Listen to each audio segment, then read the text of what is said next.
Okay, who changed what in the Benghazi talking points? Former Obama administration officials now contradicting their own colleagues. Investigative reporter Cheryl Attkison digging into the discrepancies between a former National Security Council official and a former CIA official. Cheryl joins us with more on what she's uncovered. Cheryl, first of all, we had Tommy Vietor, the one who made the infamous dude remark to Brett Baer the other night, and we have Mike Morrell, who testified before Congress last month. Did they contradict each other? It would seem so. We don't know what's behind it, but whenever, as a journalist, you see these sort of contradictions or things that seem unexplained, it makes you look for more there.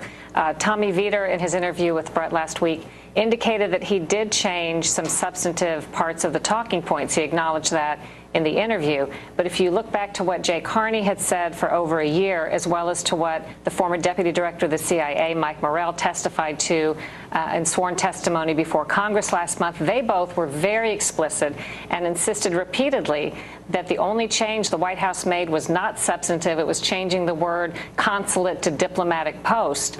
They didn't mention anything about the changes that Tommy Vietor, who worked in the White House, made, and that would seem to fly in the face of the insistences they have made since September 11th, 2012. All right, what did Tommy Vietor change, and why is it significant?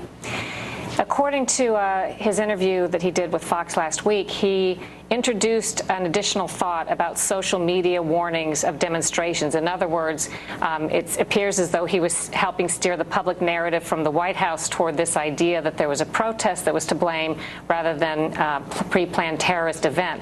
That's significant because part of the questions in the weeks following the attacks, part of the questions were whether this was intentional or not, whether there had been some misunderstanding on this. So Tommy Vietor, if he's correct in what he said in his interview last week, totally contradicted what Jay Carney told reporters over and over again, that there was only that one single change, non-substantive, very specific about it, and then it totally contradicted, at least it appears to me, what Mike Morrell told Congress both in writing and in his oral testimony last month. Why does it matter? I mean, there are going to be some, times our memories are a little bit fuzzy over time, or it doesn't even have to be more than an hour. We can get confused about what we did even an hour ago. But why is an inconsistency of any significance or moment?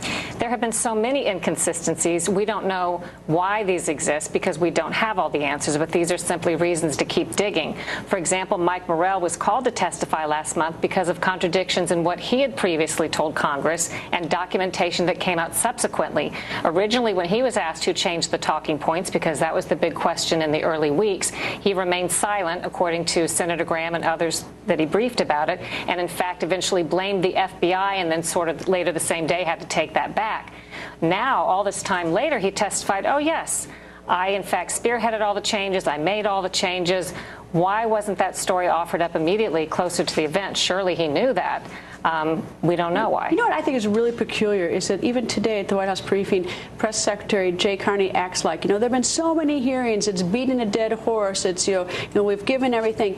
Yet, if that were true, why would a month ago we learn something new from Mike Morrell when he testifies before a hearing? That's the last time we heard from him. And why a week ago are there new emails surfacing pursuant to a court order? You would think that, things are coming out. And so I don't know how they can keep hammering saying that this is all old.